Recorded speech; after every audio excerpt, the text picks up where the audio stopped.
Halo Budum, selamat datang kembali di kelas KB dan nggak perlu pakai headset sebenarnya di sini. Gua bikin kelas KB kali ini referensinya kayak recap, tapi gua pengen ambil match-matchnya itu match dari MPL Philippines. Dan untuk di video kali ini kayaknya lebih berfokus sama hal-hal yang levelnya advance, ya kan. Jadi bukan yang recap bener-bener tok. Oh, kini bisa dicoba di rank. Nah, kalau ini malah gua mikirnya ini tuh bisa dicoba di tim. Bukan cuma di rank ya, tapi di tim. Yang dimana nanti ada beberapa hal-hal atau beberapa out game things atau hal-hal yang di luar game seperti komunikasi, chemistry, kepercayaan yang ternyata terdapat di beberapa match dari MPL Philippines. Kalau begitu kita langsung aja masuk ke dalam pertandingannya, recapnya atau apapun sebutannya dari kalian. Dan let's go, kalau begitu kita ke Land of Dawn. Anyway, sekarang gue pasang facecamnya di bawah sini karena ada beberapa saran yang masuk ke DM gue dan memang mau gue coba nih apakah hal ini efektif atau tidak. So ya teman-teman mungkin bisa berikan masukan juga apakah facecamnya harus di sini atau di atas sana, ya kan? Biasa kan gue taruh di atas sana tuh, di ujung, ya kan? Nah, mungkin karena menutupi sponsor makanya gue sekarang coba buat hadirkan facecamnya di sebelah kiri bawah dan lebih besar juga view-nya.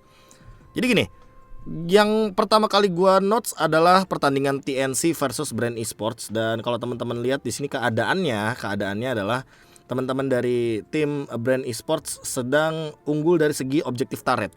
Tapi kalau teman-teman lihat juga ya kan secara keseluruhan dari segi komposisi hero terutama, ini secara rotasi memang TNC jauh lebih cepat karena mereka punya Fanny. Yang mau gua notes itu start dari Lord sebenarnya. Pas Lord Evolve udah spawn, ini kan KLTZ kebetulan Pakito dan dia Pakitonya Pakito damage high and dry.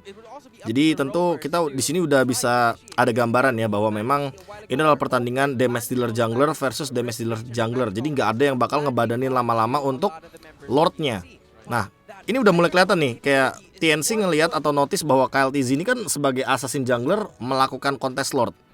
Tentu sebagai tim, nah lagi dan lagi gue mention di sini sebagai tanda kutip tim, sama kayak MPL Indonesia juga permainan tim, ya kan, yang dimana tentu ini adalah pemberian informasi yang sangat mahal harganya ke kubu dari TNC kalau seandainya Lordnya udah setengah darah dan KLTZ memang niat awalnya adalah melakukan all in terhadap Lord karena balik lagi dia adalah damage dealer jungler.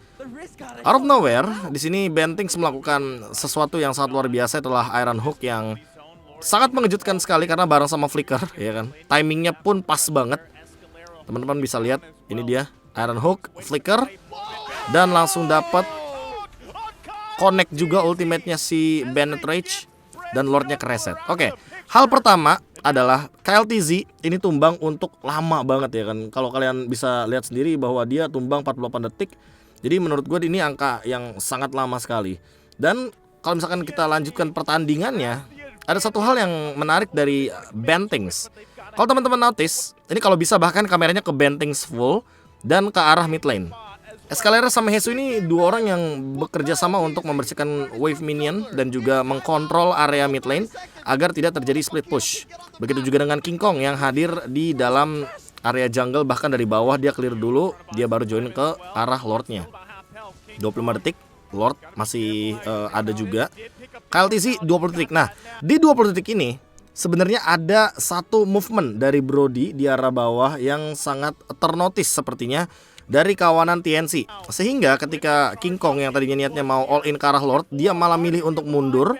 Begitu juga dengan Innocent, Hesu juga mundur, Escalera juga mundur. Tapi itu dia yang mau gue notice juga, ketika semuanya mundur, ternyata ini nggak benar-benar semuanya mundur karena Bentings itu tersisa di Lord sendirian.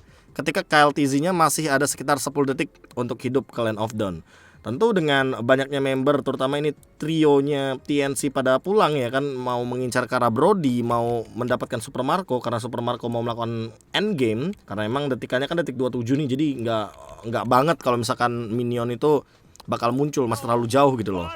Dan alhasil Super Marco notice bahwa Ogwen Pandora View ngasih info semuanya pada pulang, tapi ternyata Bentings dia stay di area Lordnya dan bahkan Lordnya nggak kereset. Ini dia yang mungkin mau gua notice kalau seandainya tanker-tanker atau explainer, gua notice dua role ya, atau gua mention dua role ya kan, yang dimana nggak cuma roamer tapi ini juga tugas explainer, yang dimana kalian berhak juga atau bisa juga kok untuk membadani Lord seperti ini. Nggak ngereset Lordnya biar teman-teman kalian nanti join team fight, dan itu bisa jadi Lord untuk teman-teman kalian, apalagi kalau jungler kalian tuh Retribution-nya. Retribution-nya kayak sekarang KLTC juga baru hidup, alhasil Lordnya jadi free dan Bentings nggak mati. Jadi ini udah pure mereka komunikasi banget in game, ya kan, play in game lah. Ketika emang Bentingsnya di all in, terus ternyata Bentingsnya malah ngegigit, ya kan, tiba-tiba dia malah Bloody Hunt, Immortal Buying Time, dan yang ditangkap adalah View sebagai mid laner yang tentu di sini bakal rugi sekali bagi kubu dari Brand Esports karena 1 menit lebih View-nya tumbang. Dan jadi Lordnya secara gratis bisa diamankan tanpa adanya trade kill. Oh, ini levelnya udah level saling percaya satu sama lain sih sebagai tim. Lu bayangin aja kayak di posisi ini ketika emang teman-teman lu pada pulang, pasti ya rata-rata pada milih balik juga kan. Nih Jesus, Escalera, Innocent, dia udah pada balik semuanya. King Kong juga balik, dia pakai steel cable. Dan di situ Benting sendirian, dia nahan Lordnya sendirian. Padahal View udah tahu di situ ada Lord yang ditahan. Tapi mungkin Brand di sini ke decoy atau ke gocek, ya kan, karena mikirnya mungkin ini Lordnya pasti di reset kok, ya kan, karena semuanya pada pulang gitu loh. Dan ternyata Bentings dia masih punya satu senjata terakhir, yaitu adalah memanfaatkan bagaimana kegoceknya Brand ketika Lordnya ini ternyata tidak di reset dan KLTC datang tapi nggak dapetin apapun, malah Brand yang rugi di sini posisinya. Game pun ditutup dengan kemenangan dari TNC, teman-teman. Di game ini emang TNC dengan Lord ini nih, Lord Evolve, mereka langsung bikin momen dan end game. Jadi salah satu contoh yang mungkin bisa kalian terapkan ya antar komunikasi team play, ya mungkin roamer sama XP laner sih yang bisa decide ini. Karena keputusan yang paling tepat untuk melakukan hal seperti ini adalah ketika memang jungler musuh kalian itu tumbang. Cuma kalau jungler kalian masih ada, mending reset aja sih kalau kata gua ya, mending reset aja. Selanjutnya adalah pertandingan Blacklist International versus RSG Slate Philippines. Oke, hal yang pengen gua mention dari awal adalah bagaimana Light dan Oh My Venus yang startnya berbeda. Nah, teman-teman mungkin udah pada paham ya kalau misalkan roamer ini kan punya 2 tugas yang berbeda. Dan di sini yang mau gua notes adalah bagaimana Light, ya kan, Light yang dia ternyata tidak ada di area river, tidak ada di area jungle, tidak ada di lane, melainkan kalau teman-teman lihat map ya, please lihat map. Light itu ada di base. Nah, dia di base ngapain? Dia pakai skill 2 barriernya untuk nahan minionnya. Dan teman-teman bisa lihat sendiri, minion yang ada di mid lane ini tentu cenderung menyerang dari Blacklist menuju ke arah RSG Slate Philippines. Ini yang dinamakan Equilibrium Freeze Minion. Ini apa tuh bang? Aduh, bahasanya susah. Itu gue juga ngerasa emang bahasanya susah sih. Jadi gini loh, konsep pengendalian minion itu sebenarnya ada di Mobile Legends. Orang kan mikirnya kayak MOBA lain nih. Let's say MOBA lain, gue mention aja kayak Dota. Itu kan ada yang namanya body block, ya kan. Minion atau creepnya di Dota itu bisa ditahan pakai pakai hero gitu loh. Jadi dia bisa di kanan kiri ditahan minionnya biar nggak jalan buru-buru ke lane. Nah, hal yang serupa dilakukan dan itu cuma rata-rata bisa dilakukan oleh roamer grok, ya kan. Tujuannya jelas ya biar mereka tuh menangin 2 lane. Kenapa gue bilang 2 lane? Karena di posisi ini RSG Slate Philippines kalah 1 lane sisanya. Sebenarnya niatnya emang pengen menangin 3 lane. Karena teman-teman lah bisa bayangin lah, di XP laner misalkan ini kita anggap ya minion XP laner kayak gini nih, ya kan. Percaya sama gue, semua XP laner pasti bakal bilang itu sangat menguntungkan. Karena semakin dekat minion dengan turret yang kamu miliki, tentu kamu semakin safe di dalam turretnya. Makanya kalian mungkin sebagai XP laner atau gold laner sering tuh di freeze minionnya, ya kan. Kok musuh nggak ngehit minionnya? Ya tujuannya satu. Kalau misalkan nanti ternyata kalian ini maju, ya kan, dan itu gue bilangnya apa ya, melewati setengah area river, ini tuh area yang sangat mudah untuk di ganking gitu loh. Jadi ya kalian sebagai XP laner terutama ketika kalian mau nggak mau harus melewati setengah river, ya kan. Kalau misalkan di sini nih bagiannya nih, yang kayak ada 3 rumput di XP lane dan gold lane. Nah, itu 3 rumput di situ tuh bukan tanpa alasan, teman-teman. Rumput tengah itu tuh kayak penanda. Itu loh, jarak yang mungkin kalian harus lebih berhati-hati. Kalau kalian maju sedikit, kalian ada potensi kena ganking. Dan itu yang mungkin mau dimainkan sama RSG Slate Philippines. Tapi yang gue terkejut adalah di sini, ya kan, RSG Slate Philippines Light terutama mainin barriernya, block minionnya 2 kali. Wah, Biasanya kan cuma sekali. Ya benar, biasanya cuma sekali. Lihat XP lanernya, dia menang banget. Eman, ini dia satu titik lemahnya. Kalau kita mungkin tarik sedikit ya kan, sebagai XP laner tadi tuh yang sempat muncul, mid laner dulu. Mid laner dan XP laner, dia bisa farming dengan sangat safe. Dia nggak perlu kena poking damage yang begitu banyak. Oke lah, let's say Exort kena poking yang begitu banyak karena emang Yue di sini secara nggak langsung mau cepet-cepet clear wave-nya. Tapi lihat di arah top lane, Nuts, Edward 1v1, Edward dipaksa untuk mundur ya kan, karena emang minionnya ini melewati yang tadi gue bilang bahwa rumput ini ya kan, ini adalah penanda nih bahwa kalau kamu berdiri di sini nih, misalkan Edward berdiri di sini ya kan, ini bahaya banget karena tiba-tiba mungkin bisa ada ganking dari RSC Red Philippines. Dan memang makanya Edward memilih untuk mundur, dia nggak mau maju-maju ke depan walaupun minionnya ada di sini untuk di take down karena terlalu berbahaya, terlalu beresiko. Kan Nuts juga punya Petrify, bisa disolok kill yang ada. Celahnya cuma ada di sini nih, gold lane, dan blacklist ternyata maksimalin hal tersebut teman-teman. Jadi kalau misalkan teman-teman mungkin bisa lihat secara komposisi hero, ini kan ada Estes ya. Estes Brody itu kan power banget di laning phase. Dan sementara Eman ini butuh level 4 gitu loh. Ini Cloudman, ini dia butuh level 4 untuk clear wave cepat. Dan di posisi seperti ini walaupun dia melakukan freeze terhadap minion, tapi dia tidak bisa melakukan poking damage ke arah Brody. Karena yang ada dia kalah lane sama Brody-nya, lihat. Yang ada malah adu poke damage dan Brody-nya plating. Karena wave minionnya kan kalah gitu loh posisinya. Dan Exort juga ternyata secara mengejutkan kalah dari segi laningnya. Yang niatnya pengen menangin 2 dibanding 1, ternyata mereka malah menang XP lane-nya doang gitu loh. Jadi 1-2 yang dimana membuat blacklist sangat untung sekali. Dan yang gue lebih terkejut adalah RSC Red Philippines masih melakukan block atau freeze terhadap minionnya. Lihat Light, ini ketiga kalinya teman-teman, ya kan. Jadi mana ini sangat beresiko sekali untuk dimainkan. Dan itu 3 kali. Lihat bawahnya full plating, di pressure. Dan kalau TZ-nya nggak ngegeng ke arah XP lane, ke arah top lane pun nggak, ya kan. Dia lebih fokus untuk ngejungle. Dan alhasil nggak cuma 3 kali juga, ternyata Light memaksimalkan barriernya sampai dengan 4 kali. Teman-teman bisa lihat dia masih stay di sana. Detik 38 kayaknya dia keluarin barriernya, atau 39 dia keluarin barriernya, dan minion ketahan 4 kali. Dan dia level 3, baru dia mencoba untuk mengambil wave minion di mid. Oke. Sebenarnya ada beberapa hal yang menjadikan kerugian dari RSC Red Philippines, yang sebenarnya mereka cukup 1 kali aja untuk melakukan hal freeze minion seperti tadi. Kalau misalkan kita ambil contoh ya, ini mereka nggak freeze untuk kedua kalinya, setidaknya Exort nggak bakal ngeluarin flicker di sini. Karena nggak ada yang ngebadanin, nggak ada yang bukain map, dan nggak ada yang memberikan informasi di arah river. Ini pure, semua rivernya milik Yue, milik Oh My Venus, karena anggapannya kayak ya blacklist kayak 5 lawan 4. Nggak ada roamer musuh, karena Lightnya bener-bener menahan minion 4 kali. 4 kali kan artinya 2 menit. Kalian butuh 2 menit untuk melakukan hal tersebut. Ya 1-4-41 mungkin baru selesai untuk freeze atau blokade minionnya. Kesimpulannya apa? Kesimpulannya ya, gue pengen ngejelasin aja di sini, kalau seandainya kalian main Grok dan kalian udah tahu nih cara melakukan blokade minion seperti hal yang tadi dilakukan oleh Light di early game, alangkah baiknya melakukan hal tersebut cukup 1 kali saja. Kalau emang mau berkali-kali ya kan, pastikan bahwa gold lane-nya itu minionnya berjalan. Karena kalau misalkan gold lane-nya ini minionnya nggak berjalan kayak gini posisinya, yang ada gold lane kalian akan kalah, platingnya bakal full dimakan, dan gold laner kalian tentu akan kesiksa dari awal game, sehingga gamenya akan sangat menjadi one sided. Dan ini lihat aja, Eman yang jadi gold laner nggak punya cover sama sekali, karena ini adalah rumput zong bagi RSC Red Philippines. Siapapun yang lewat sini pasti bakal kemakan.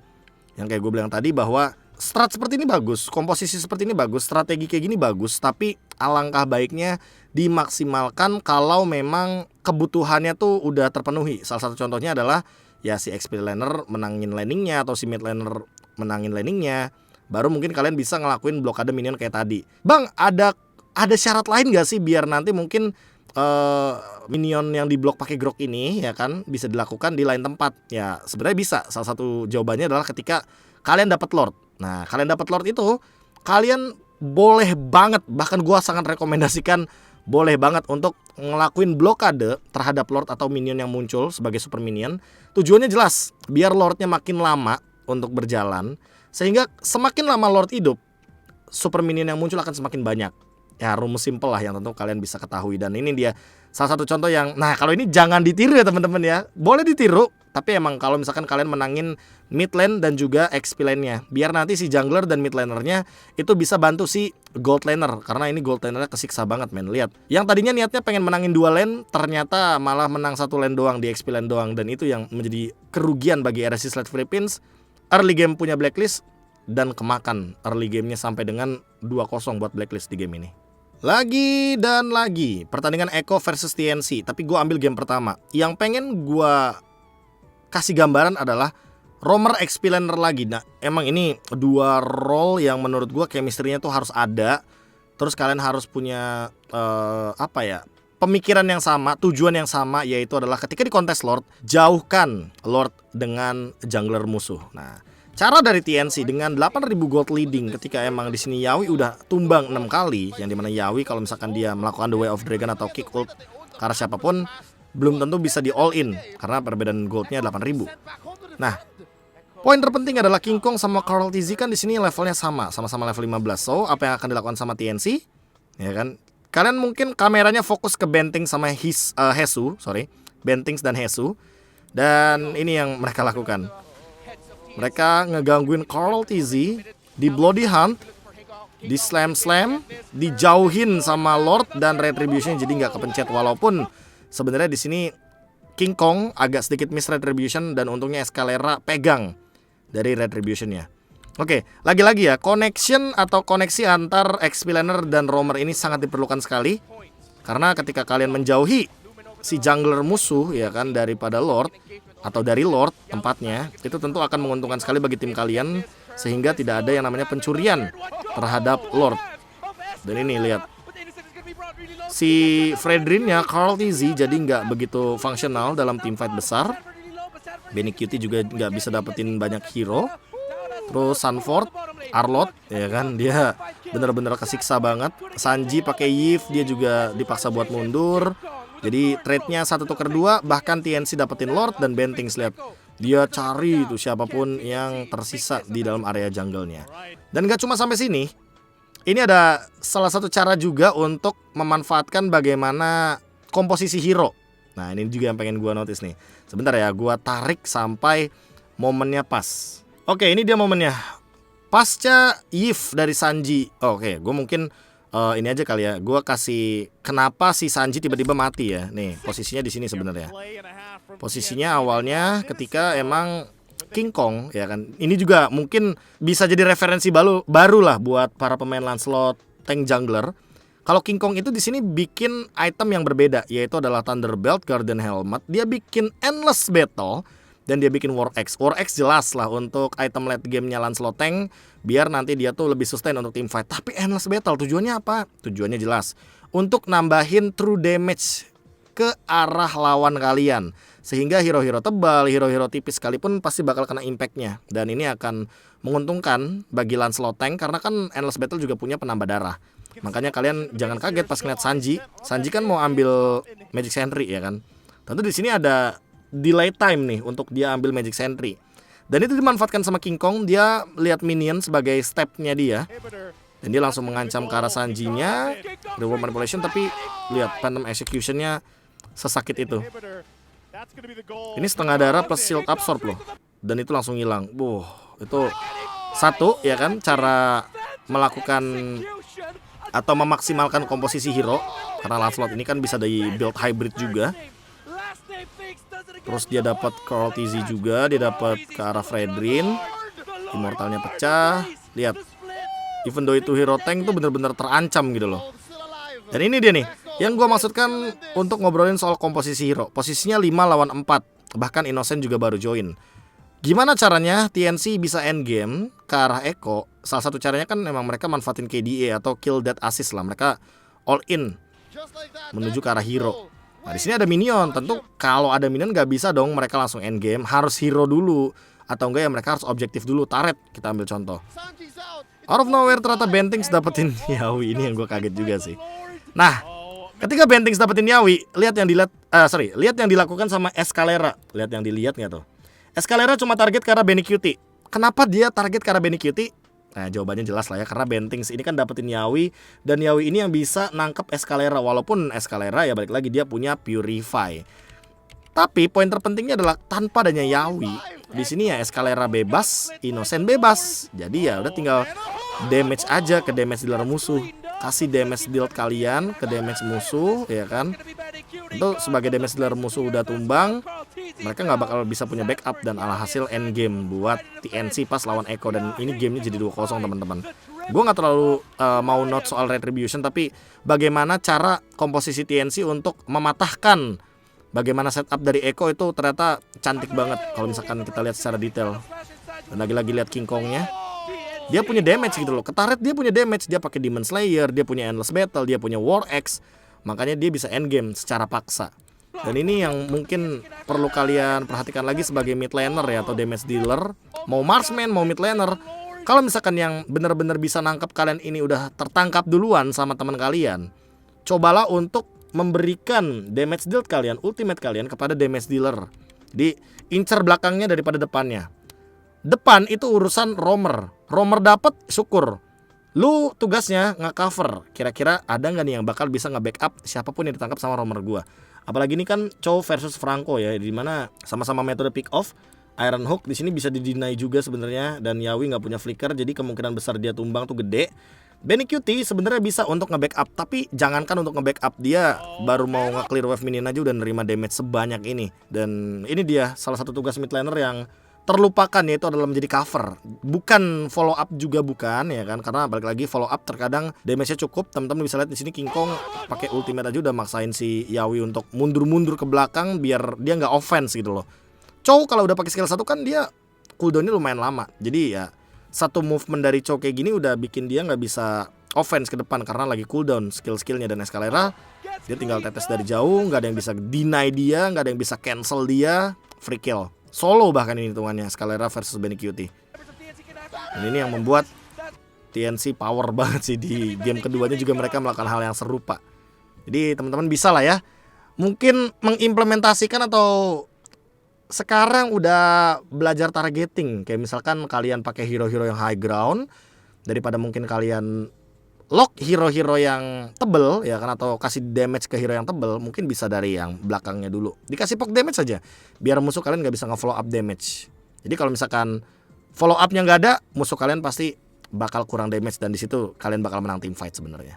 Selanjutnya adalah pertandingan Echo versus NXPE. Masih mirip sama TNC tadi ya kan, gue bakal ya meng-highlight lah lebih tepatnya untuk perbuatan-perbuatan para jungler, XP laner, roamer yang targetingnya itu ke arah damage dealer.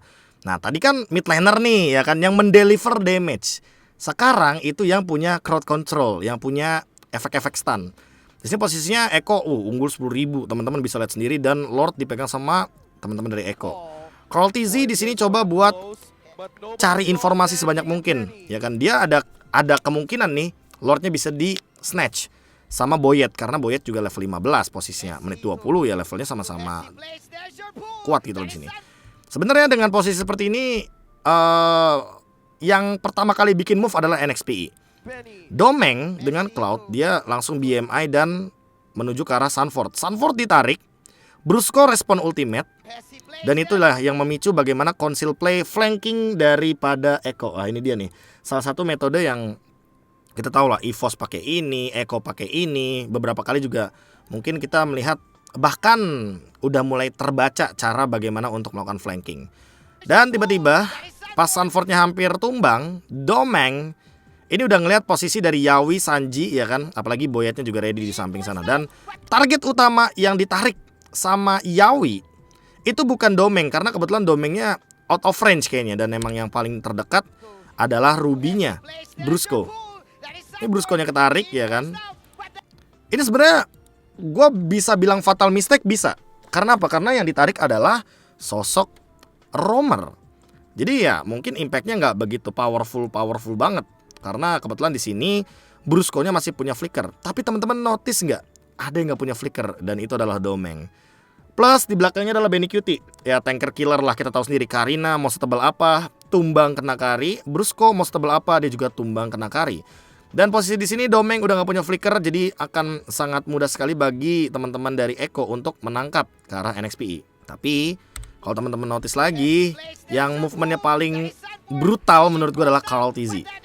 Dia udah ngelihat Yawi narik ke arah Brusco, tapi movement dia itu bukan nge-follow up ke arah Brusco atau nangkap ke arah Boyet, tapi dia malah nangkap ke arah Domeng dan Yelihes. Oh lihat tuh, dia nangkap Cloud sama Yves-nya. Dan itu wombo-kombonya flawless banget, malah ngebukain celah biar teman-teman NXPE ketangkap semuanya. Lihat wipe out. Ini manis banget pertandingannya. Nggak ada korban jiwa sama sekali, mereka langsung endgame tanpa adanya wave minion. Ini juga salah satu alasan kenapa Echo lebih mementingkan hero ketimbang mementingkan bagaimana Lord yang ada di posisi menit 20 kali ini. Gua reset dulu pembahasannya. Kita ambil contoh dulu. Kita ambil jawaban dulu kenapa Echo nggak milih Lord dan memilih untuk melakukan team fight. Yang pertama, kalau dari komposisi hero-nya NXPE, mereka punya Yves. Yves itu high ground-nya powerful banget. Cloud clear wave-nya powerful banget. Apalagi ada Ruby, Karina lini depannya, jadi nggak gampang lah untuk menuju ke lini belakang. Sementara walaupun di sini Echo bawa Kari, ya kan, Benny QT, tapi walaupun dia jadi tank killer kan nggak semudah itu untuk numbangin tank, apalagi nuker damage-nya sama Yelihes pakai Yves, Domeng pakai Cloud. Gua ngerasa di sini emang posisinya Echo itu mau ngajak team fight di luar area dari high ground, di luar dari base gitu loh pokoknya. Makanya mereka lebih mementingkan targeting ke arah hero, dan Carl TZ ini gua kaget banget. Targeting dia tuh langsung dapetin heavy spin 2 pemain. Sehingga ya fokus mereka ya udah tinggal nge-follow up aja yang dibikin sama si Carl TZ gitu loh. Akai double heavy spin. Sama responnya teman-teman Echo cepet banget mereka. Wall charge, follow up, dan langsung dibalikin gamenya. Dingnya juga lihat, Arlotnya ultimate-nya sempat nggak kena. Jadi ya tentu nggak ada yang bisa ngasih deal damage lagi. Jadi gamenya Echo. So kalian kalau misalkan dalam keadaan mungkin leading 10.000 kayak Echo gini, jangan buru-buru untuk melakukan end game. Kecuali kalian ya bisa ngelakuin pick off gitu loh, atau kalian ngelakuin inisiasi yang menggelegar lah pokoknya. Karena kan ini level MPL ya, mungkin mereka juga sangat worry sekali dan mereka nggak mau end game buru-buru. Jadi mereka lebih mementingkan bagaimana hero ya kan, dan juga tempat sebagai salah satu medianya agar team fight mereka bisa maksimal. Dan lihat mereka udah tinggal jalan bareng minion aja, karena emang mereka tuh nggak ngincer lordnya, tapi mereka mengincar hero-heronya untuk keluar dari area base ini. Dan GG untuk Echo menang 2-1 lawan NXP EVOS. Dan yang terakhir sebenarnya gue lebih ke reminder aja sih, ini pengingat aja teman-teman ya, buat teman-teman yang mungkin tahu hero Florin. Ini dia nih yang mau gue kasih tahu ke teman-teman kalian semua yang pada pemain roamer ya kan, yang suka sama hero-hero healer. Tapi gue di sini lebih ingin mengingatkan kembali ya kan. Banyak juga yang invite gue. Sabar. Nih, sabar dulu ya. Belum main. Jadi gini, gue pengen mengingatkan kepada teman-teman semuanya bahwa Florin itu punya ultimate yang namanya Bloom. Dan Bloom ini berketergantungan sekali dengan Lantern atau si bunganya dari Deus. Ya kan, Deus ini kan ya ini nih peliharaannya si Florin lah. Dia kan bisa nge-share bunga kan. Nah, kalau bunga share-nya ini udah penuh stack-nya 1000, dia tuh kan bakal punya efek terbaru. Salah satu efeknya adalah di mana setiap hero yang terkena pemulihan HP atau heal daripada si Florin itu, mau dari skill 1 mau dari ultimate, itu akan mendapatkan shield absorb ya kan. Shield absorb itu yang nanti akan dipakai juga untuk teman-teman bertahan hidup. Ya sama aja kalau pengen gue bilang simpelnya, siapapun yang pegang bunga dari Florin dan stacknya udah 1000, dia bakal kayak si Florinnya ya, yang gue masukkan yang Florinnya ini loh, dia tuh bakal healnya tuh kayak Rafaela dicampur sama Matilda. Yang pertama, healnya punya shield absorb kayak Matilda, terus punya movement speed tambahan kayak Rafaela. Dan yang paling penting adalah dari Bloom ultimate-nya, yang dimana dia tuh punya efek ketika evolve Lantern atau bunganya itu mencapai 1000.